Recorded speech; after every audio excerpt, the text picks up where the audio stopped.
Bismillahirrahmanirrahim.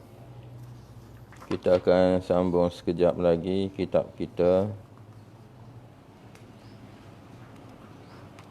pada muka surat 16. Wa amarahum bi ta'atih.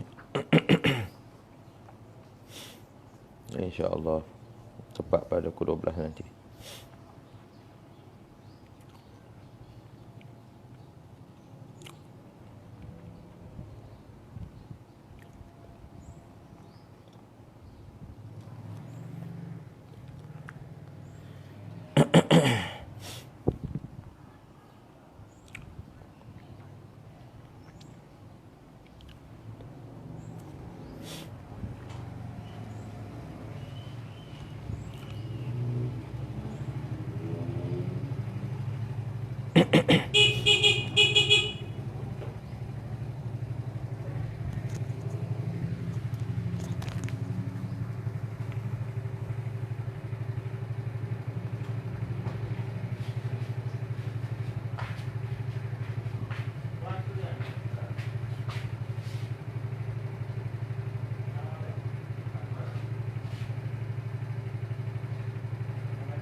A'udzubillahi minasyaitonirrajim. Bismillahirrahmanirrahim. Alhamdulillah bidawamillahil azim.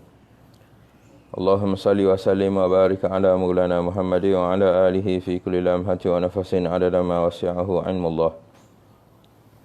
Allahumma inni uqaddimu ilaika bayna yaday kulli nafasin wa lamhati wa tarfatin yatrifu biha ahlus samawati wa ahlul ard. Wa kulli syai'in huwa fi 'ilmika ka'inun aw qad kana uqaddimu ilaika bayna yaday dhalika kullih. Astaghfirullahal azim alladzi la ilaha illa huwal hayyul qayyum wa atubu ilaih.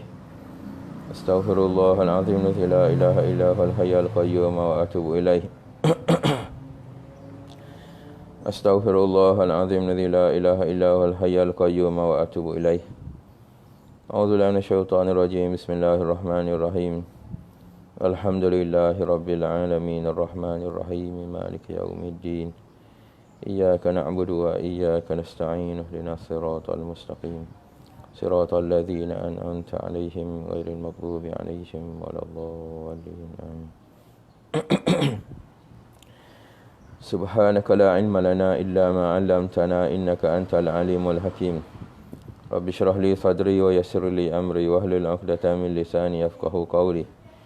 Allahumma inni as'aluka wa atawajjahu ilaika binabiyyika Muhammadin sallallahu alaihi wasallam nabiyyar rahmah. Ya sayyidana ya Muhammad inni atawajjahu bika ila rabbi an yakshifa an basari wa basirati Allahumma fashaffi'hu fiyya. Allahumma nawwir qalbi binuri ma'rifatika wa hidayatika hatta afhama ma aqulu wa yarhamu ma aqulu wa yantafi'u ma aqulu. Qala al-musannif rahimahullahu ta'ala wa nafa'ana bi'ulumihi amin. Bismillahirrahmanirrahim. Kita sambung kitab kita lagi, iaitu kitab Al-Aqidah At-Tahawiyah pada muka surat 16. Tapi sebelum itu kita baca matan yang sebelumnya. Itu kata Imam Abu Ja'far At-Tahawi, khalaqal khalqa bi'ilmihi wa qaddara lahum aqdaran wa daraba lahum ajalan wa lam yakhfa alayhi syai'un qabla an yakhluqahum wa alima ma hum amiluna qabla an yakhluqahum. Kita masuk berkait dengan sifat berbuat mungkin bagi Allah Subhanahu wa taala, iaitu sifat berbuat mungkin ini termasuk di dalam sifat ilmu dan sifat kehendak dia, sifat iradat. iradah dan juga kudrat Allah Subhanahu wa taala. Bismillahirrahmanirrahim. Wa amarahum bi ta'atihi wa nahahum an ma'siyatihi wa kullu syai'in yajri bi qudratihi wa masyiatihi wa masyiatuhu tanfudhu la masyiata lil ibadi illa ma syaa lahum fama syaa lahum kana wa man lam yasha' lam yakun. Maksudnya, dia memerintahkan mereka itu untuk mentaatinya dan melarang mereka daripada menderhakainya. Sedang segala sesuatu terjadi sesuai dengan kekuasaan dan kehendaknya. Dan apa yang terjadi pasti terjadi. Tiada keinginan bagi para hamba melainkan apa yang dia kehendaki bagi mereka. Apa yang dia kehendaki pasti terjadi dan apa yang tidak dia kehendaki pasti tidak akan terjadi sama sekali. Jadi sambungan kita masih lagi berkait dengan perkara masyiatillah, ataupun kita kata sebagai berkait dengan perbuatan Allah Subhanahu wa taala, af'al Allah Subhanahu wa taala, sifat berbuat. Jadi sambungannya wa amarahum bi ta'atih. Allah menyuruh mereka itu dengan mentaatinya. Itu termasuk di dalam perkara yang lepas, yang mana kita baca wa alima ma hum amiluna qabla an yakhluqahum. Allah Taala menjadikan setiap sesuatu dan ia mengetahui apa yang mereka itu lakukan sebelum daripada Allah menjadikan mereka itu. Ini termasuk dalam ilmu Allah Subhanahu wa taala. Dan apabila Allah Taala menjadikan makhluk, Allah Taala menyuruh mereka itu bita'atihi, dengan mentaati ia, wa nahahum an maksiyatihi, dan menegah mereka itu daripada melakukan maksiat pada Allah Subhanahu wa taala. Ini termasuk sedikit di dalam bidang fiqh, yang mana apa-apa hukum adalah datang daripada Allah Subhanahu wa taala. Ketetapan itu sama ada melakukan sesuatu ataupun meninggalkan dalam melakukan sesuatu itu adalah kembali kepada perintah Allah Subhanahu wa taala. Perintah, semata-mata perintah daripada Allah Subhanahu wa taala. Mana kita semua ini disuruh bagi mentaati Allah Subhanahu wa taala dan menjauhi daripada maksiat kepadanya, yang ini menderhakai Allah Subhanahu wa taala. Inilah yang dinamakan sebagai orang Islam. Ini Islam itu maknanya mematuhi apa-apa sahaja berkait dengan suruh dan larang Allah Subhanahu wa taala.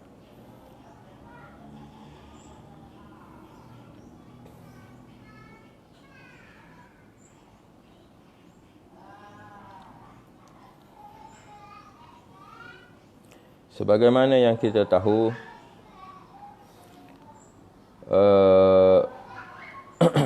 perintah dan juga larangan ini terkena bagi mereka yang telah mukallaf. Jadi termasuk dalam rahmat Allah Subhanahu wa taala juga bagi mereka yang belum sampai kepada mukallaf, tidak dikenakan bagi mereka itu, ataupun tidak terkena bagi mereka itu hukum syarak. Maknanya bagi manusia misalnya, bagi kita, hikmah Allah Ta'ala menjadikan kita awalnya dengan dhaif, dengan lemah masa kita kecil. Dengan sebab tersebut tak terkena bagi kita, masih lagi tidak terkena bagi kita hukum syarak hinggalah umur kita sampai kepada mukallaf, iaitu tahap mukallaf ini, iaitu akhirnya kita kata sampai umur 15. Jadi sebelum itu tidak akan kena bagi kita kewajipan tersebut. Ini antara hikmah Allah Subhanahu Wa Taala, dia menjadikan kita awalnya lemah dan bersedia untuk kita bersedia bagi menerima perintah dan larangan ini hingga apabila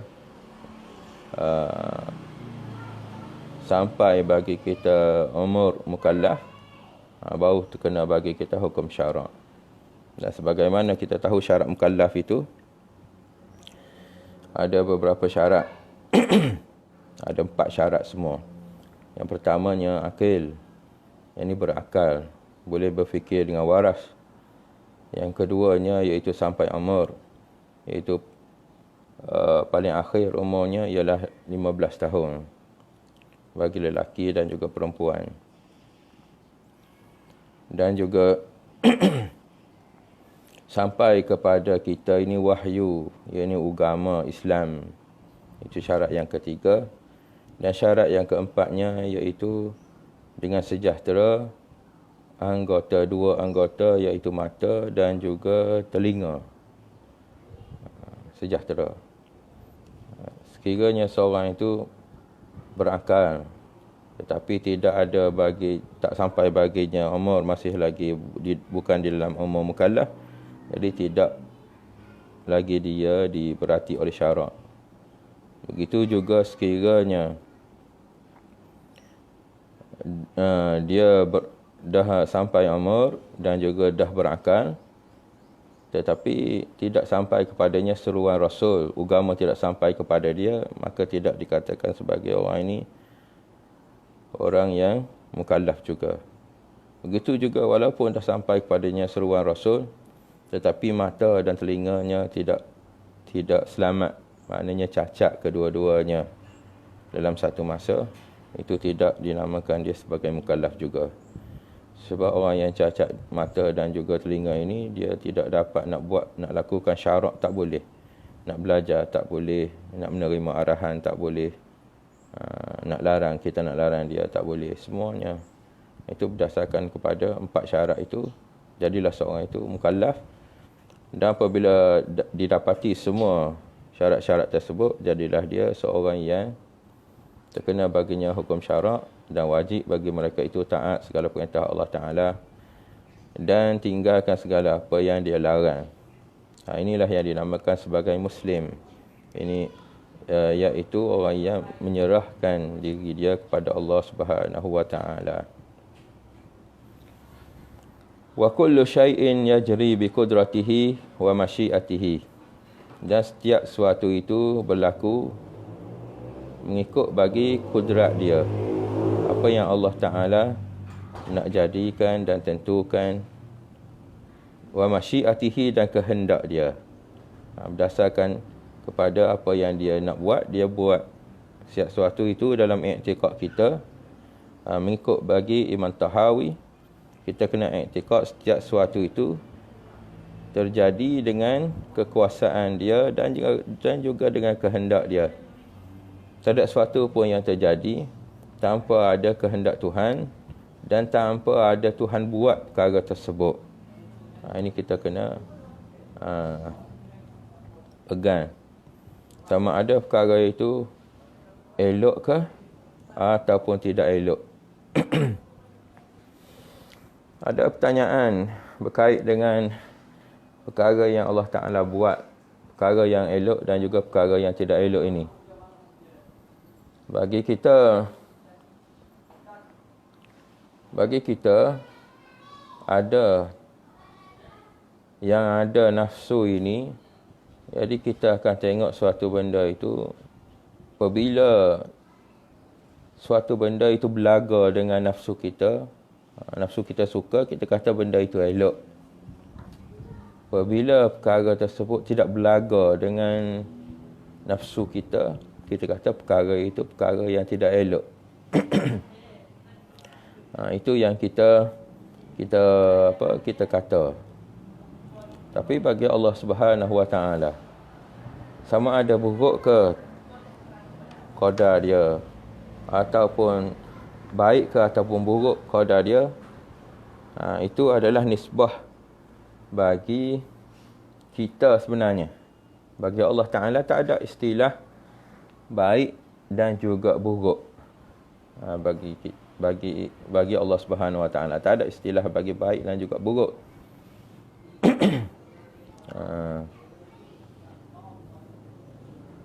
Sebab Allah Ta'ala tidak ada baginya nafsu. Tak ada bagi Allah Ta'ala nafsu, jadi tak ada baik dan juga buruk. Semua apa yang dia buat itu semuanya baik belaka dan molek belaka.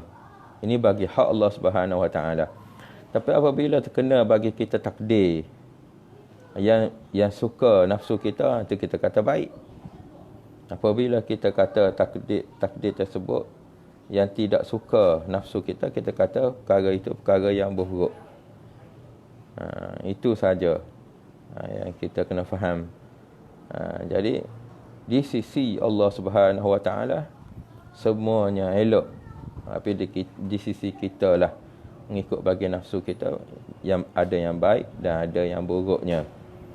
Jadi Allah Ta'ala melarang perkara yang buruk itu, supaya jangan kita buat. Dan Tuhan suruh apa-apa perkara yang baik itu kita buat. Ini apabila melibatkan bagi hukum yang menentukan baik dan buruk, itu sebenarnya iaitu hukum Allah Subhanahu Wa Taala. Apabila Tuhan suruh kita buat, maknanya itu baik bagi kita. Apabila Allah Ta'ala larang, itu buruk bagi kita. Jadi seolah-olah macam nafsu dan juga hukum itu kadang-kadang selari dan kadang-kadang tidak selari. Tapi apabila seorang itu, kalau nama dia Muslim dan juga mukmin, jadi apa-apa kehendak Allah Subhanahu Wa Taala dan hukum Allah Ta'ala, itu yang diutamakan. Dia tidak utamakan bagi apa yang dia nak ataupun nafsu dia suka ataupun tidak. Dia tidak ambil di situ. Sebab Islam ini, Muslim ialah orang yang al-inqiyad, orang yang patuh taat pada suruh, perintah dan larang Allah Subhanahu Wa Taala. Itu yang kita kata sebagai setiap sesuatu itu berlaku dengan kuasa dia dan juga kehendak dia. Wa masyiatuhu tanfudhu, dan kehendak dia itulah yang terlaksana, yang terjadi. La masyiata lil ibadi, tidak ada kehendak bagi hamba, illa ma syaa lahum, kecuali apa yang telah ia kehendaki bagi mereka itu. La masyiata lil ibadi, tidak ada sesuatu yang berlaku mengikut bagi kehendak hamba. Ini seolah-olahnya macam kita pegang bahawasanya setiap apa yang terjadi kepada hamba itu adalah semata-mata dengan kehendak Allah Subhanahu Wa Taala belaka. Illa ma syaa lahum, kecuali apa yang berlaku pada hamba itu ialah perkara yang telah dikehendaki oleh Allah Subhanahu Wa Taala.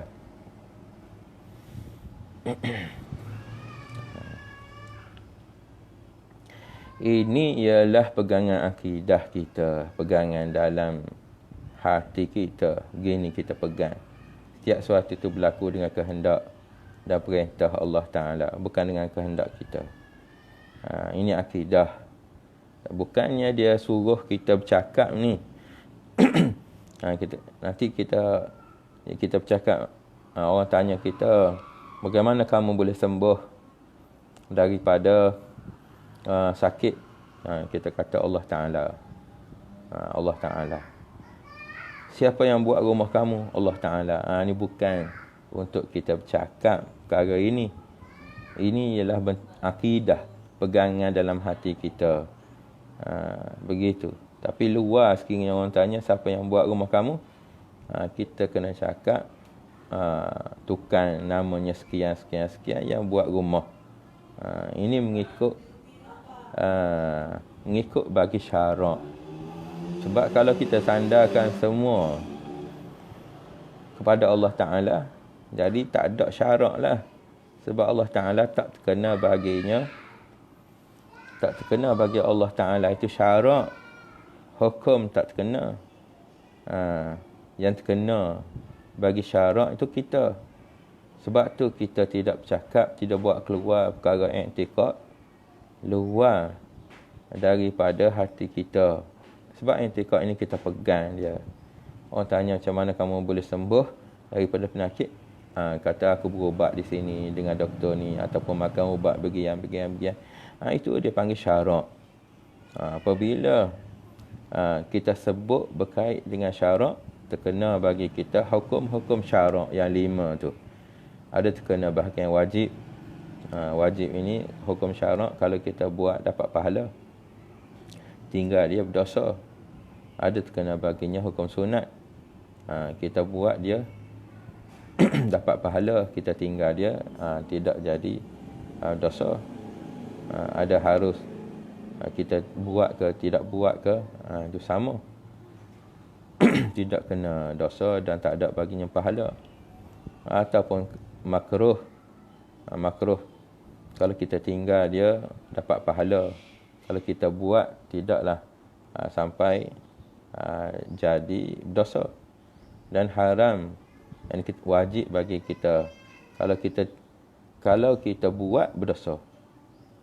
Kalau kita tinggalkan dapat pahala. Perkara haram.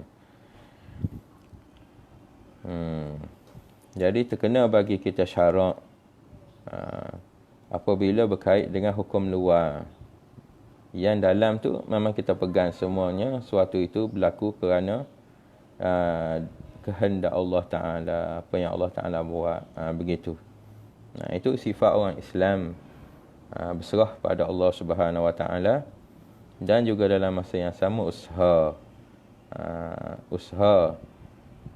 atas apa-apa kebaikan. Sebab itu perkara yang berkait dengan usaha ini, di dalam usuluddin dia sebut sebagai usaha dan juga ikhtiar. Di dalam fiqh dia sebut sebagai niat. Niat. Jadi usaha, niat dan juga ikhtiar itu benda yang sama. Terkena seorang itu hukum syarak dengan sebab ada padanya niat ataupun usaha tersebut. Jadi tidak ada sesuatu pun yang berlaku pada hamba itu melainkan dengan kehendak Allah Subhanahu Wa Ta'ala belaka. Fama syaa lahum kana, dan apa yang ia kehendaki bagi mereka itu hamba tadi, kana akan berlaku. Pasti berlaku. Wa man lam yasha lam yakun, dan apa yang ia tidak kehendaki berlaku pada mereka itu pasti tidak akan berlaku. Inilah yang kita pegang di dalam akidah kita Ahlus Sunnah wal Jamaah. Tidaklah kita kata kita ini terikat langsung sebagaimana ahli Jabariyah. Ada satu kaum di dalam akidah yang dinamakan sebagai Jabariyah. Dia mengikat dengan mengatakan bahawasanya apa yang berlaku pada dia, sama ada baik ataupun buruk, itu daripada Allah Subhanahu Wa Ta'ala. Dia ikat dengan akidah dalaman, pegangan dalaman dan juga luaran. Dalaman dan juga luaran. Orang Jabariyah. Jabariyah ni maknanya orang yang i'tiqad bahawa tak ada bagi dia usaha dan ikhtiar. Dia semata-mata digagahi oleh Allah Subhanahu Wa Ta'ala. Seolah-olah macam macam kapas di udara. Ulama buat perbandingan seolah-olah macam kapas di udara, yang mana kapas tersebut tak ada bagi dia ikhtiar untuk nak pilih arah bergerak dia. Yang terjadi bagi kapas tersebut, dia akan pilih, dia akan ikut sahaja berdasarkan tiupan angin mana. Kalau angin itu bertiup ke arah barat, dia akan pergi ke barat. Kalau angin itu tiup ke arah timur, dia akan pergi ke timur. Ini orang Jabariyah. Orang Jabariyah, i'tiqad dia begitu. Dia pegang dalam hati dia semua perbuatan itu yang dia lakukan, semua berlaku pada dia buruk dan baik daripada Allah Ta'ala. Hingga luar. Hingga luar. Luar pun, dia kata tak ada bagi dia daya upaya, melainkan semuanya Allah Ta'ala berlaku. Jadi kaum Jabariyah ini, dengan i'tiqad dia begitu, mengharuskan bagi perkara yang Tuhan larang. Apabila dia i'tiqad luar dan dalam tu semuanya dengan kehendak Allah Subhanahu Wa Ta'ala, jadi tidak akan terkena bagi dia hukum syarak. Sebab tak ada, dia kira tak ada bagi dia usaha dan juga ikhtiar. Apabila dia kata tak ada bagi dia usaha dan ikhtiar, melainkan Allah Ta'ala yang buat, seolah-olah macam robot dia, jadi tak terkena bagi dia hukum syarak. Dia menafikan. Jadi kaum ini, kaum yang dikira kufur dari segi i'tiqad, kerana menafikan bagi beberapa perkara. Yang pertama, dia menafikan bagi hukum syarak itu. Menafikan bagi hukum syarak. Apabila dia nisbahkan semuanya itu daripada Allah Ta'ala, jadi tak terkena bagi dia hukum syarak, sebab Allah Ta'ala itu tak terkena bagi dia hukum syarak. Yang kedua, dia menafikan bagi hikmah Allah Ta'ala menghantar Rasul. Tak ada. Jadi sia-sia Allah Ta'ala menghantar Rasul. Sebab Rasul itu tujuan dia untuk nak menunjuk manusia ke arah yang mana Allah Ta'ala, apa yang Allah Ta'ala perintahkan, macam mana nak buat. Apa yang Allah Ta'ala larang, macam mana cara nak tinggal. Itu hikmah Tuhan hantar Rasul sebagai penterjemah bagi kehendak Allah Subhanahu Wa Ta'ala. Dan yang ketiganya, orang Jabariyah ni dia menafikan hukum yang Allah Ta'ala letak, iaitu Quran. Quran, undang-undang. Dia menafikan bagi Quran itu sendiri. Tujuan Allah Ta'ala hantar Quran itu sendiri.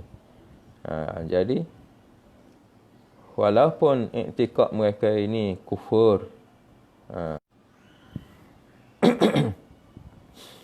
walaupun i'tiqad mereka ini kufur, tetapi jamaah bagi Ahlus Sunnah wal Jamaah mengikut bagi Imam Abu Hasan Al-Ash'ari, dia pesan kepada sahabat-sahabat dia supaya tidak mengkufurkan orang Islam, yakni ahli Qiblah. Ini pesanan bagi Imam Abu Hasan Al-Ash'ari. Dia pesan supaya tidak mengkufurkan ahli Qiblah. Walaupun i'tiqad mereka ini jelas salah. Jelas salah. Tapi tidak sehingga kita mengkufurkan ahlul Qiblah. Ini yang kita pegang. Sebab kita raikan bagi fiqh. Ahlus Sunnah wal Jamaah atau Imam Abu Hasan Asy'ari, dia meraihkan bagi fiqh sekiranya orang ini ahli Qiblah, orang yang solat. Jadi urusan dia, apa yang ada dalam hati dia, apa-apa sahaja yang berkait dengan i'tiqad dia, itu kembali kepada Allah Subhanahu Wa Ta'ala. Kita cuma hukum berkait dengan amal zahir dia sahaja. Tidak jadi sampai kufur. Sebab kufur ini berkait dengan amal i'tiqad, amal yang dalam hati. Jadi Ahlus Sunnah wal Jamaah sangat-sangat menjauhi perkara kufur, mengkufur ini, sebagaimana yang dipesan oleh Imam Abu Hasan Al-Ash'ari. Nahnu nahkumu bil-zawahir. Nabi kata, kami menghukumkan dengan perkara yang zahir. wallahu yatawallas sarair. Allah Taala sahaja yang mengambil urusan bagi perkara yang batin tu. Itu kembali pada Allah Subhanahu wa taala. Wa masyiatuhu tanfudhu, dan apa yang dikehendaki olehnya akan terlaksana. La masyiata lil ibadi, tiada sesuatu pun berlaku bagi kehendak hamba itu sendiri, illa ma syaa lahum, kecuali apa yang Allah Taala kehendakkan bagi mereka itu. Fama syaa lahum kana wa man lam yasha lam yakun. Apa yang ia kehendaki berlaku, dan apa yang ia tidak kehendaki tak akan berlaku. Ini i'tiqad kita. Seterusnya lagi katanya Imam At-Tahawi, yahdi man yasha'u wa ya'simu wa yu'afi fadlan wa yudhillu man yasha'u wa yakhdhulu wa yabtali adlan wa kulluhum yataqallabuna fi masyiatihi baina fadlihi wa adlihi. Maksudnya, dialah yang maha memberi petunjuk kepada siapa yang dia kehendaki, dan melindungi mereka dan menjaga mereka kerana sifat maha pemurahnya, dan menyesatkan sesiapa sahaja yang dia kehendaki, merendahkan mereka dan menyeksa mereka kerana sifat keadilannya. Segala sesuatu berbolak-balik pada keinginannya, sama ada dengan sifat pemurahnya atau keadilannya. Itu terjemahan dia. Yahdi man yasha, memberi hidayah Allah Ta'ala kepada siapa yang ia kehendaki dengan berbuat kebaikan dan melakukan taat. Itu ialah dengan hidayah Allah Subhanahu Wa Ta'ala. Wa ya'simu wa yu'afi fadlan, ia menjaga mereka itu dan melindungi mereka itu fadlan, semata-mata dengan sifat pemurah dia, pemurah Allah Subhanahu wa taala. Wa yudhillu man yasha, dan ia menyesatkan mereka itu. Wa yakhdhulu wa yabtali adlan, dan ia menyesatkan mereka itu dan merendahkan mereka itu, dan meletakkan bala kepada mereka itu, menyeksa mereka itu, adlan, semata-mata dengan sifat adil dia. Wa kulluhum yataqallabuna fi masyiatihi, semuanya itu sama ada perkara yang berkait dengan memberi hidayah dan menjaga dan juga melindungi serta menyesatkan dan juga merendahkan dan menyeksa mereka itu, semuanya itu berbolak-balik fi masyiatihi, pergi mari, semuanya adalah dengan kehendak Allah Subhanahu wa taala. Baina fadlihi, semuanya itu berkitar antara fadlihi, yakni kemurahan Allah Subhanahu wa taala, wa adlihi, dan adilnya. Ini apabila kita tengok matan ini, dia terbahagi kepada dua. Satu berkait dengan kemurahan Allah Subhanahu wa taala ke atas hamba dia. Yang satu lagi dinamakan sebagai adil Allah Subhanahu wa taala. Apabila berkait dengan sifat-sifat qahar Allah taala, macam menyesatkan dan menjatuhkan mereka itu, dan meletakkan bala bagi mereka itu, menyeksa mereka itu, ini berkait dengan sifat adil Allah Subhanahu wa taala. Jadi di sini kita boleh tengok ada satu makna fadlan. Fadlan ni makna dia ialah semata-mata dengan kemurahan Allah Subhanahu wa taala. Dia kembali kepada sifat jamal ataupun sifat latif Allah Subhanahu wa taala atas hamba dia. Dan apabila disebut berkait dengan seksa, Dia kembali kepada sifat adil Allah Ta'ala. Dan kita lihat ada bagi Allah Ta'ala itu qahar, sifat qahar.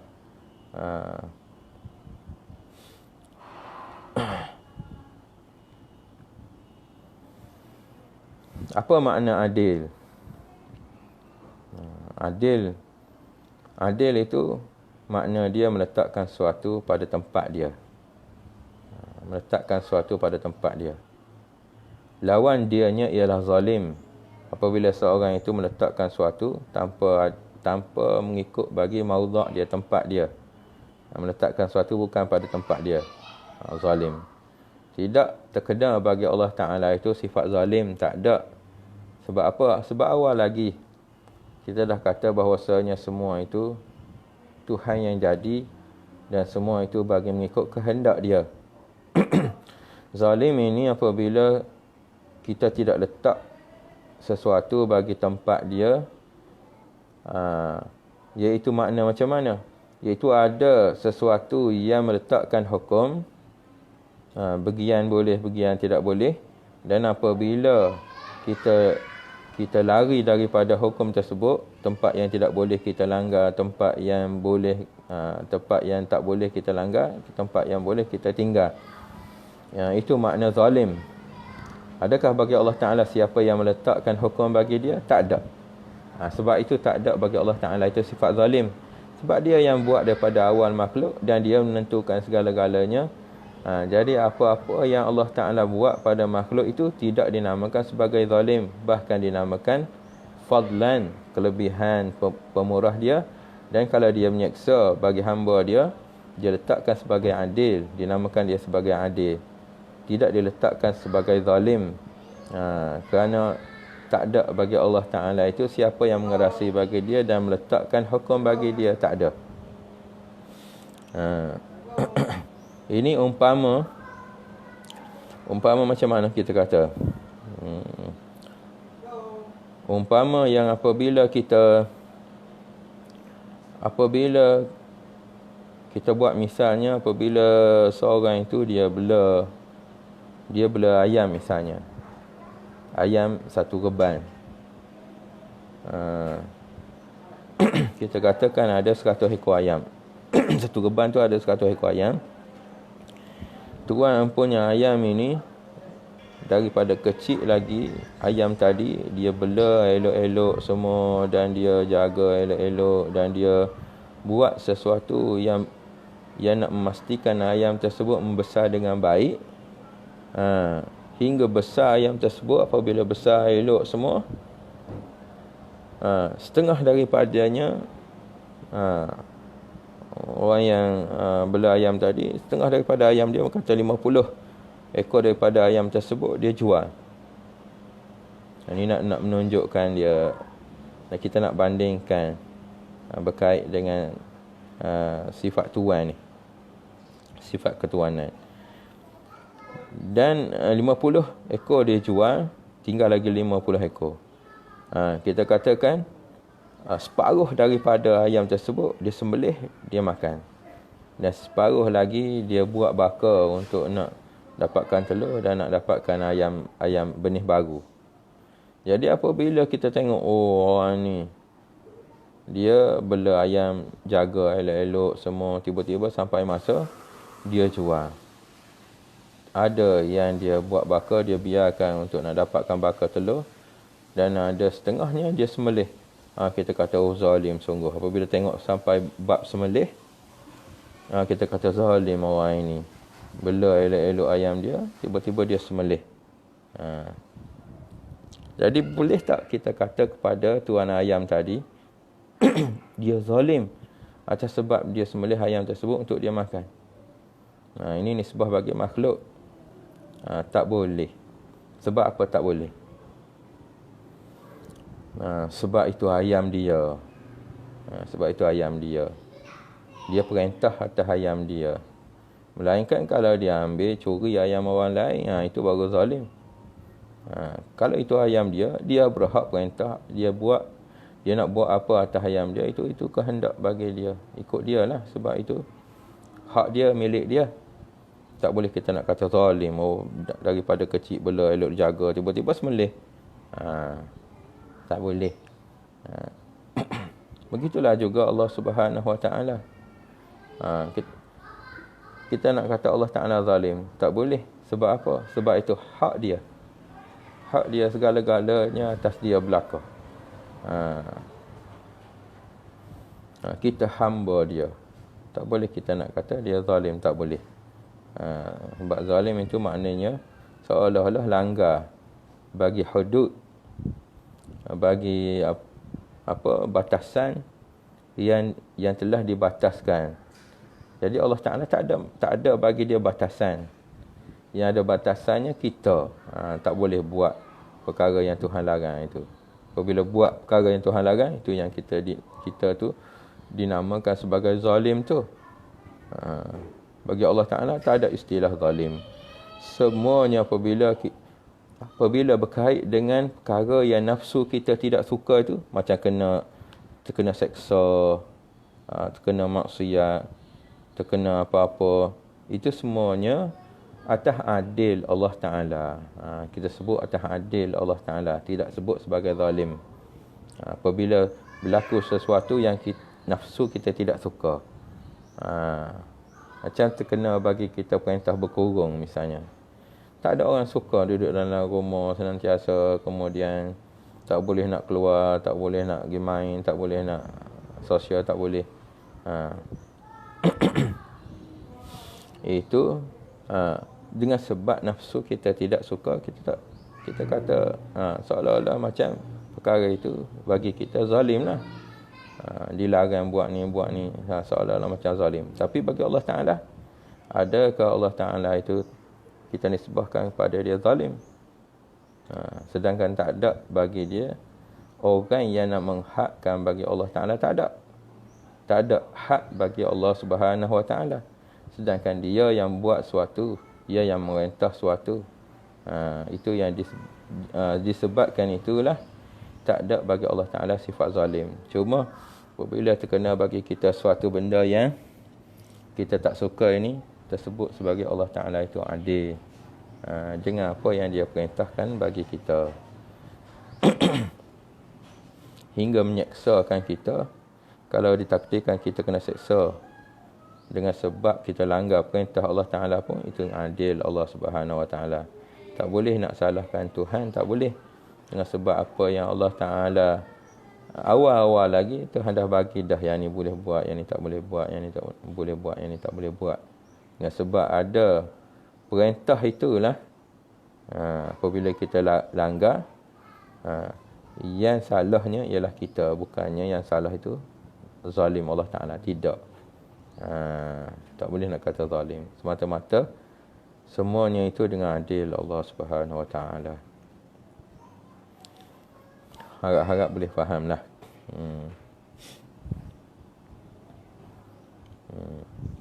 Yang terkena hukum itu kita, bukan yang terkena hukum itu Allah Subhanahu Wa Ta'ala.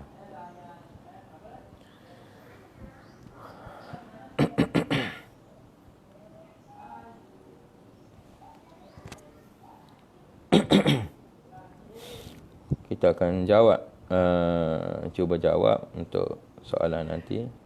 Kalau ada apa-apa soalan, boleh tanya. Apa yang saya boleh jawab, saya jawab. Kalau tak boleh, nanti kita tangguhlah. Wa huwa muta'alin anil adadi wal andadi, la radda li qada'ihi wala mu'aqqiba li hukmihi wala ghaliba li amrihi. Amanna bidzalika kullihi wa aiqanna anna kullan min indihi. Maksudnya, Tuan Musannif, tuan pengarang kitab ini, Syekh Abu Ja'far At-Tahawi ini, disambung lagi berkait dengan pegangan akidah ini. Wa huwa muta'alin, maksudnya dia Tuhan yang Maha Suci daripada memiliki lawan. Maha Suci Allah Ta'ala daripada memiliki adad Did maknanya lawan bagi Allah Subhanahu wa taala. Dan andad, niddun maknanya sekutu.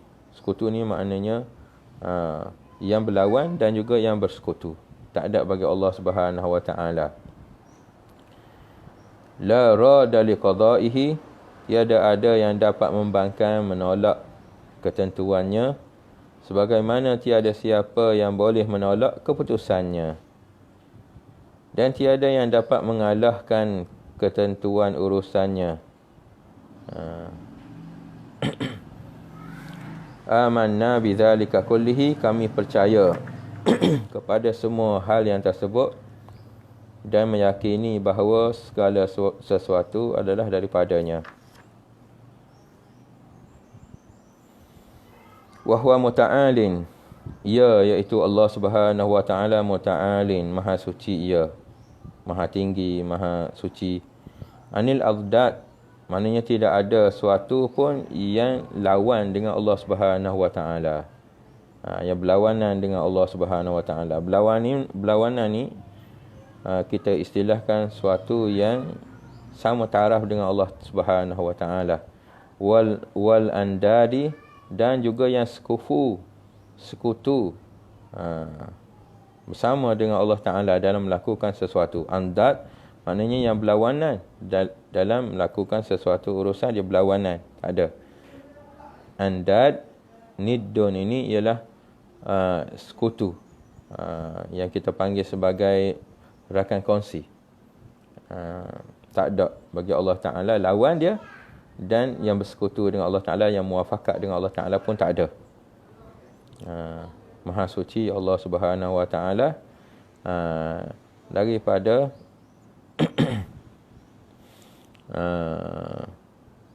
bekerja sama ataupun ada mereka yang boleh menolak bagi hukum dia. Wala radha liqada'ihi, dan tiada orang yang boleh menolak bagi qada, kehendak Allah Taala, qada, ketentuan Allah Taala. Wala mu'aqqiba li hukmihi, dan tiada siapa pun yang boleh menolak bagi hukumnya juga. Menolak bagi hukum, mengintai-ngintai, mu'aqib ataupun orang yang merisik-risik, ataupun yang kita panggil sebagai orang yang mengkritik bagi hukum dia. Tak ada. La ghaliba li amrihi, dan tiada dapat seseorang pun yang mengalahkan bagi ketentuan dia. Tak ada orang pun yang boleh nak overrule. Ghalib tu makna overrule bagi urusan Allah Ta'ala, nak baiki ke apa ke, tak ada. Sebab dia yang kuasa, dia yang maha mengetahui dan segala-galanya. Dia yang buat dan dia yang menentukan. Tak ada orang nak overrule bagi mengatasi bagi urusan dia, apa-apa ketentuan dia, tak ada. Ini nak menunjukkan mutlak bagi perintah Allah Ta'ala. Perkara ini, ayat ini, matan ini menunjukkan bagi mutlak perintah Allah Ta'ala bagi setiap sesuatu.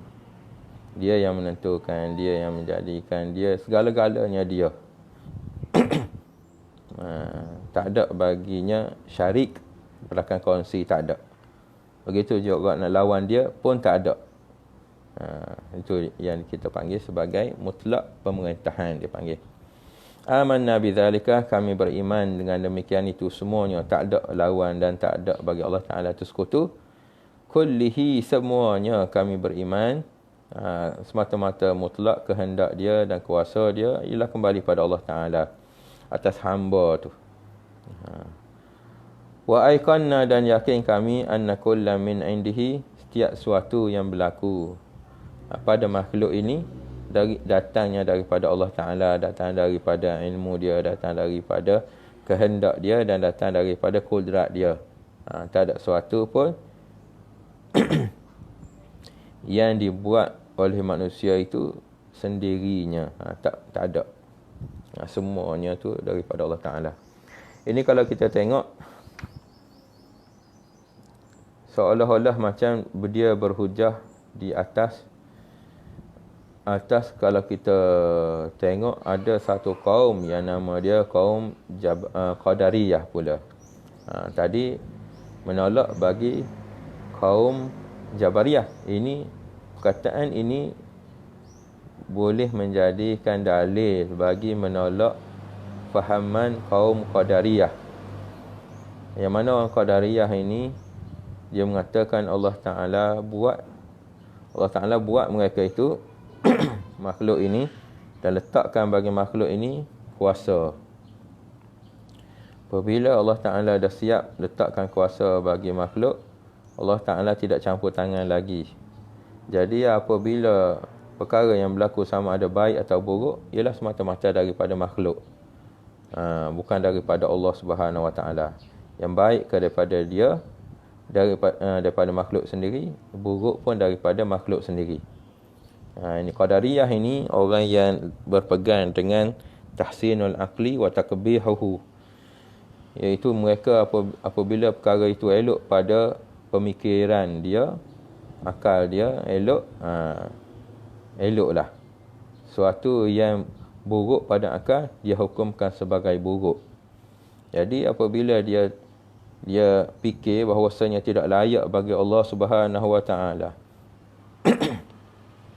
untuk nak buat suatu benda yang buruk, jadi dia nisbahkan perbuatan tersebut pada makhluk. Sebab dia kata mustahil kita nak nisbahkan sesuatu yang buruk itu, benda yang kotor itu, pada Allah Subhanahu Wa Ta'ala. Sebab Allah Ta'ala ini maha suci, maha tinggi, tidak layak nak nisbahkan pada Allah Ta'ala. Jadi apabila akal dia fikir begitu, dia nisbahkan segala perkara yang baik dan buruk itu pada diri dia sendiri, pada makhluk ini. Allah Ta'ala tak campur tangan. Ini setengah daripada fahaman orang Qadariyah ataupun Mu'tazilah yang rosak. Sebab itulah Syekh Abu Ja'far At-Tahawi dia bawa datang di sini, tak ada bagi Allah Ta'ala itu sekutu dalam nak melakukan sesuatu perkara. Jadi orang Qadariyah itu ialah orang yang sekutukan Allah Ta'ala. Macam mana? Iaitu Allah Ta'ala dalam i'tiqad sebenarnya Allah Ta'ala yang menjadikan sesuatu. Tak ada sesuatu pun yang terjadi melainkan dengan kehendak Allah Ta'ala, sama ada baik atau buruk. Tapi tiba-tiba dia orang Qadariyah ini, dia i'tiqadkan bahawasanya dia sendiri yang menjadikan perbuatan baik dan buruk. Itu disebabkan itulah jadi kufur dengan sebab dia i'tiqadkan ada kuasa yang lain yang membekah, iaitu kuasa dia tu. Ini dia panggil syirik, dia panggil syirik. Sebagaimana yang Nabi kata, al-qadariyatu majusu hadhil ummah. Qadariyah itu majusi di dalam umatku, Nabi kata. Sebagaimana yang kita faham, majusi itu ada dua Tuhan. Satu Tuhan Nur, satu lagi Tuhan Zulmah. Ada nama dia, saya tak ingat. Nama Tuhan Zulmah tu ada nama dia. Jadi Tuhan Nur itu, iaitu Tuhan yang buat kebaikan bagi orang majusi. Tuhan Zulmah itu Tuhan yang membuat bagi keburukan. Dia tidak sama, ada dua Tuhan. Jadi seolah-olah macam orang Qadariyah juga ada bagi dia, seolah-olah Nabi nisbahkan Qadariyah itu umat majusi dalam umat dia. Dalam umat Nabi ni ada satu golongan yang Nabi nisbahkan sebagai majusi, iaitu orang Qadariyah. Bila mereka i'tiqadkan dengan memberi bekah atas perbuatan mereka itu sendiri dengan sebab tahsinul aqli, dengan sebab mereka pegang atas apa yang elok bagi akal, eloklah. Apa yang buruk bagi akal, buruklah. Begitu. Jadi apabila mereka pegang ada bagi mereka itu sendiri kuasa untuk buat sesuatu, jadilah mereka ini mensyirikkan Allah Subhanahu Wa Ta'ala dalam hal berkait dengan kuasa melakukan sesuatu tu. Itu jadi syirik. Satu kuasa Allah Ta'ala yang benar. Satu lagi orang Qadariyah, dia syirikkan Allah Ta'ala dengan makna dia sendiri yang buat sesuatu. Jadi ada dua kuasa. Ini yang jadi syirik kita panggil. Inilah matan, setengah daripada matan yang menolak bagi kaum Qadariyah itu tadi. Sebenarnya boleh dipanjangkan lagi berkait dengan kaum Qadariyah. Tapi kita tengok keadaan kita sekarang ini, dia masa dah agak tidak banyak. Jadi kita akan pergi kepada menjawab soalan kalau ada soalan nanti. Seterusnya pada bab Rasulullah sallallahu alaihi wasallam berkait dengan kenabian pula.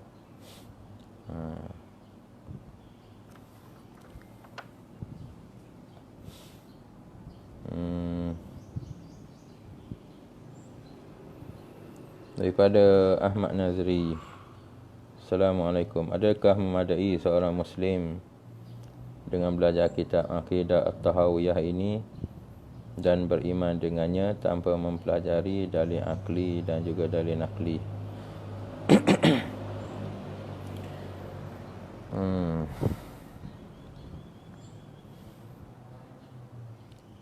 Yalah, kita tengok dalam akidah Tahawiyah ini, dia tak ada padanya dalil akli, tak ada, dan juga dalil nakli, dalil daripada Quran pun tak ada setakat ini. Jadi adakah kita memadai bagi kita ini pegang atas akidah Tahawiyah sebagaimana yang disebut oleh Imam Abu Ja'far At-Tahawi?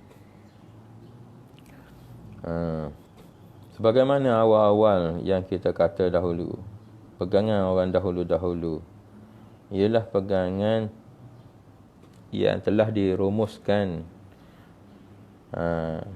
daripada Quran dan juga sunnah. Sebenarnya Quran dan juga sunnah, sebagaimana yang perkataan matan bagi Imam Tahawi ini dalam akidah Tahawiyah, sebenarnya dia seolah-olah Imam At-Tahawi dia telah rumus apa yang terdapat di dalam Quran dan apa yang terdapat pada hadis Nabi sallallahu alaihi wasallam. Jadi akidah yang dibuat ini ialah yang kita panggil sebagai aqidatun samhah. Yang mana akidah yang mudah untuk dipegang oleh awam bagi manusia. Awam, orang awam bagi kalangan manusia ini. Jadi bagi saya mencukupi.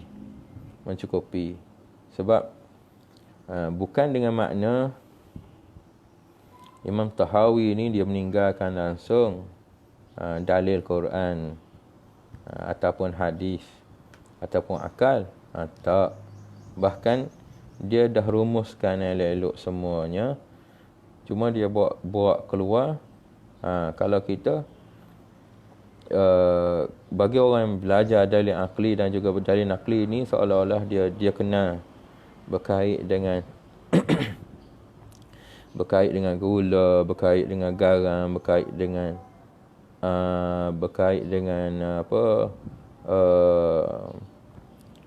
gula, garam, tepung. Yang kita nak buat keluarnya ialah cekodok tu. Jadi sebenarnya apa yang Imam Tahawi bawa datang ini seolah-olah macam cekodok dah. Yang ada padanya gula dalamnya, tepung ada semuanya. Itu perumpamaan bagi akidah Tahawiyah ini. Bukannya beliau tinggalkan langsung berkait dengan hukum akal dan juga dalil akal dan juga dalil nakal. Bagi umum manusia yang kehidupan dia kehidupan yang mudah, boleh pegang.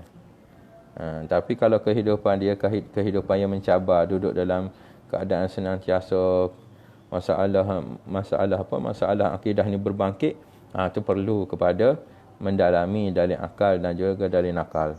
Tapi bagi orang yang duduk di pedalaman-pedalaman, tak ada bagi mereka itu permasalahan akidah, dah cukup rasanya bagi saya untuk mereka ini pegang sebagaimana yang ada dalam akidah at-tahawiyah.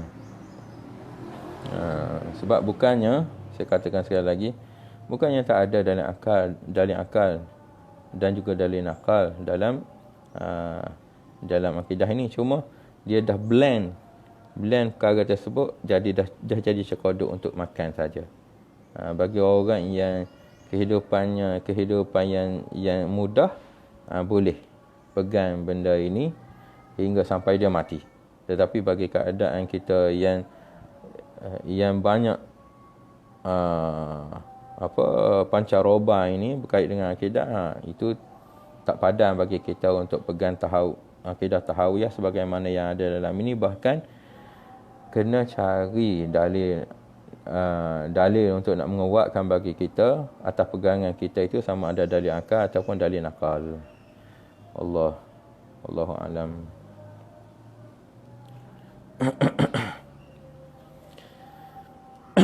Rasanya sampai di situ dulu, nanti kita akan sambung semula bahagian bab Rasul nanti insya-Allah.